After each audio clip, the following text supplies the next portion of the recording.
adalah umum bahwa orang yang memiliki sesuatu tentu ingin merasakan nikmat dan manfaat dari sesuatu yang dimilikinya itu. Apa gunanya punya radio bagus kalau telinga tuli? Apa gunanya punya sepatu mahal kalau tidak punya kaki? Apa guna punya televisi berwarna, gambarnya terang kalau mata pun buta? Demikian juga iman. Apa arti iman itu kalau kita belum bisa merasakan nikmatnya, indahnya, manisnya iman? Orang yang merasakan manisnya iman, manis rasanya ketika dia sujud. Manis rasanya ketika dia berlapar dan berhaus melaksanakan ibadah puasa. Manis rasanya ketika dia harus menginfakkan sebagian dari harta yang dimilikinya. Manis ketika dia melaksanakan wukuf di padang Arafah, berhaji untuk Allah. Manis melaksanakan apapun yang menjadi tuntutan dari nilai imannya itu. Untuk bisa merasakan nikmatnya, manisnya, indahnya iman, Rasulullah sallallahu alaihi wasallam mengajarkan kepada kita salasun man kunna fihi wajada halawatal iman. Ada 3 perkara. Siapa yang mempunyai 3 hal ini, 3 perkara ini, ia akan bisa merasakan manisnya iman, indahnya iman, nikmatnya iman. Apa yang 3 itu? Pertama, ayyakuna Allahu wa rasuluh ahabba ilaihi mimma siwahuma. Seseorang yang cintanya kepada Allah dan Rasulnya di atas segalanya. Kita diberikan hati, dalam hati bertumpu sejuta rasa. Apa yang paling dominan di hati, itulah yang jadi kecenderungan kita. Bahwa kita cinta harta benda, tentu. Kita cinta tanah air, itu pun bagian dari iman. Kita cinta pangkat dan jabatan, wajar. Kita cinta anak dan istri, iya. Dan agama pun tidak melarang, persilahkan. Cintailah apa yang perlu kau cintai. Mencintai tanah air, mencintai bangsa dan negara, mencintai harta benda, mencintai anak istri, mencintai teman, pangkat, jabatan, persilahkan. Tapi kan cinta kepada alam dan seluruh isinya dibatasi oleh kesadaran. Pada suatu saat kita akan berpisah. Cinta kita kepada harta, entah si harta dulu hilang di gondol maling, entah kita dulu meninggalkan harta itu. Cinta kita kepada pangkat dan jabatan ada waktunya. Cinta kita kepada anak istri sekalipun ada saatnya. Inilah batas kesadaran itu, supaya dia jangan berurat dan berakar di hati. Kepada Allah dan Rasulnya kita tidak akan pisah selamanya. Kesana idealnya kita memperbanyak rasa cinta ini. Ketika terjadi perang Tabuk, baginda Rasul melakukan mobilisasi dana. Semua sahabat memberikan sumbangannya. Datanglah seorang sahabat, Sayyidina Abu Bakar Siddiq radhiyallahu an, memberikan harta bendanya. Begitu banyak sampai Rasul bertanya, hal tarakta li ahlika syai'an ya Abu Bakar?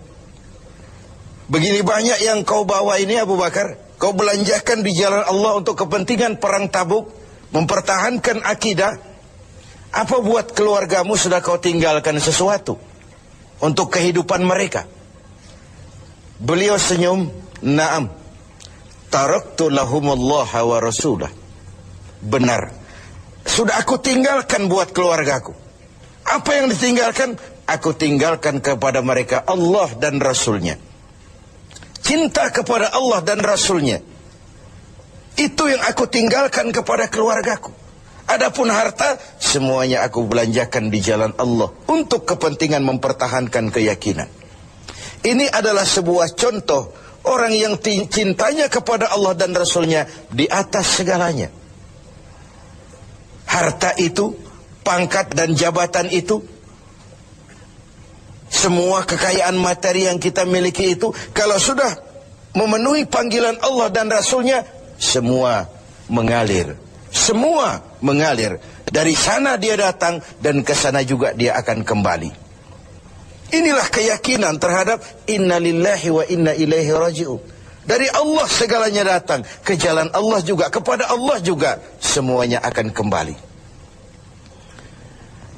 Jadi kalau cinta ini sepenuhnya sudah kita gantungkan kepada alam dan isinya, cinta benar kita kepada pangkat dan jabatan, sehingga sulit melepaskannya, akhirnya terkena penyakit megalomania, sindrom, power syndrome. Sulit balik jadi orang biasa, sudah kadung jadi pejabat tinggi. Sulit melepas pangkat dan jabatan, dengar mau ada mutasi, gerasak gerusuk, cari mbah ini, cari mbah itu. Bawa ayam putih, bawa kambing hitam, macam-macam dilakukan. Sebagai cermin bahwa jabatan itu berakar di hati, sulit untuk melepaskannya. Orang yang cintanya kepada Allah dan Rasulnya, kalau satu saat dia harus melepas yang dia sayangi, dahulu pun ketika terlahir ke alam ini, tidak ada harta yang saya bawa. Kalau sekarang saya harus melepasnya, innalillah wa inna ilaihi raji'un. Dahulu pun ketika terlahir ke alam ini, tidak ada pangkat dan jabatan yang saya sandang. Kalau sekarang saya harus melepaskannya, innalillah wa inna ilaihi raji'un. Oh, itu cuma sekadar titipan dari Allah saja. Disinilah lapang dadanya seorang mukmin ketika dia menempatkan cinta Allah dan Rasulnya di atas segalanya. Ini yang pertama. Yang kedua, untuk merasakan manisnya iman ini, wa ayyuhibba 'abdan la yuhibbuhu illa lillah. Dia cinta kepada sesama hamba, cintanya karena Allah, bukan karena kepentingan. Kalau sudah cinta karena kepentingan, sebatas kepentingan terakomodir, kita loyal, kita taat, kita setia, kita cinta. Begitu kita merasa kepentingan kita diabaikan, kita jadi musuh nomor satu. Pantas saja kalau dalam panggung politik ada pameo, tidak ada teman abadi. Yang ada tujuan abadi, kepentingan abadi. Hari ini teman, besok lawan. Hari ini disanjung, besok digusur. Agama mengajarkan cintai sesama hamba karena Allah, bukan karena kepentingan, bukan karena mencari kehormatan diri, tapi karena Allah saja. Kau di jalan Allah, kau saudara saya. Kau keluar dari jalan Allah, sampai sini saja kita. Bersaudaranya itu karena Allah. Islam membebaskan manusia dari ras diskriminasi, dan ikatan akidah jauh lebih kuat daripada ikatan darah. Tidak ada persaudaraan yang lebih kokoh selain persaudaraan yang diikat dengan nilai-nilai akidah. Saya sih tahu mabuk itu haram, cuma saya ngormatin teman. Ngormatin teman, ikut minum. Saya sih tahu judi itu haram, cuma diajak saya nggak enak sama teman. Ngormati teman, mengorbankan keyakinan. Untuk hal-hal yang seperti itu, tidak ada toleransi yang perlu dirumuskan. Bersaudara karena Allah, bertemu karena Allah, berpisah pun juga karena Allah. Ini yang mahal zaman sekarang. Sekarang kan bersaudara karena kepentingan, karena ada maunya. Berteman karena ada kepentingan. Bila kepentingan tercapai, teman jadi lawan pun nggak masalah. Lawan jadi teman sekalipun it's okay, asal kepentingan tercapai. Nah, nuansa Ramadan mempertemukan kita dalam ikatan jalinan karena Allah semata-mata. Bertemu ya karena Allah, berpisah pun juga karena Allah. Ikatan kekeluargaan kita sebagai bangsa memang nyaris rapuh. Berbagai konflik di daerah belum kunjung selesai. Baik yang bernuansakan agama, etnis, dan macam-macam lagi. Di Papua sana, di Poso sana, bahkan di kota-kota besar masih sering terjadi bentrokan antar kampung, antar tetangga, antar wilayah. Lalu keroyokan, rame-rame, menyatakan identitasnya pada proporsi yang salah sebenarnya. Bertemu karena Allah, berpisah juga karena Allah. Persaudaraan semacam itu melahirkan kenikmatan iman. Kenapa? Karena imanlah yang mengayomi itu semua. Yang ketiga terakhir, untuk bisa merasakan manisnya iman, wa ayyakraha ayyauda fil kufri ba'da idh anqazahu Allahu minhu kama yakrahu ayyukzafa finnar. Dia benci kekafiran, kebatilan, kezaliman, kemunkaran, ketidakadilan, maksiat. Setelah dia diselamatkan Allah dari hal-hal seperti itu, sebagaimana dia tidak suka kepada neraka, sebagaimana bencinya dia kepada neraka, begitulah dia membenci kebatilan, ketidakadilan, kezaliman. Tidak seorang pun di antara kita yang suka neraka. Jangankan lagi masuk, mendekat saja kita tidak kepengin. Seperti itulah harusnya sikap kita menghadapi kemunkaran, kebatilan, kezaliman, ketidakadilan. Bukankah Rasul mengisyaratkan, kalau kamu melihat kemunkaran, ubah itu dengan tangan. Kalau tidak mampu, dengan lidah. Kalau tidak sanggup, dalam hati. Setidaknya jangan join dengan kebatilan dan kemunkaran. Mengubah sebuah kemunkaran dengan tangan, itu simbol dari power. Siapa yang punya power? Penguasa. Tugas penguasa itu, yang punya pasukan, punya senjata, punya dana, punya sistem, punya strategi untuk memberantas kemunkaran. Ada yang memberantas kemunkaran dengan lidah, dengan bicara.